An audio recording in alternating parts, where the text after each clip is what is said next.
Filter মারলে আমি দিদি যে এই যে 17 রূপার দিদি বগুড়ার বক্সিবাজারে 17 রূপার দিদি যে এরকম আমাদের রূপ যৌবন ফেরত দিয়েছে সেটা আমি বুঝাবো কিভাবে?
বন্ধুরা আমার মুখে না ফ্লাইট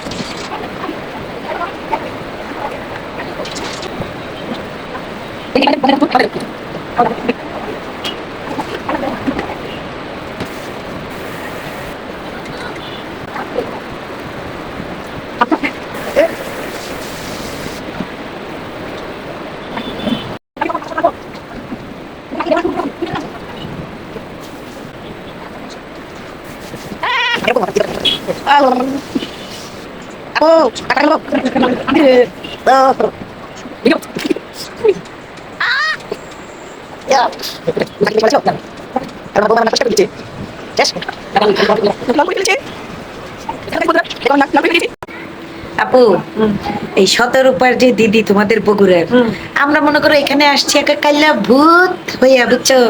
এখন আসার পরে দিদির হাতের ছোঁয়ায় আমাদের জীবন যৌবন সুন্দরী রূপবতী সব দিদি ফিরিয়ে দিয়েছে। দেখো না আমরা কত সুন্দর লাগতেছে কাজ করতে করতে হেদিয়ে গিয়েছিলাম, এখন দেখো কি সুন্দর লাগছে করে চক চক চক চক করছি। এর দেখো উপরে মেকআপ করে দিবে কালকে, একদম। মানুষ তো ওদেরকে চিনতেই পারবে না। না পুরি হয়ে তুমি ফানিকন্যা হয়ে যাবে, আমি নকশিকন্যা হয়ে যাবো। এই দিদি মেকআপ করে দাও, সবাইকে একরকম লাগে দেখতে, খবরদার তো না একরকম না লাগে, দুজন দুই রকম লাগে।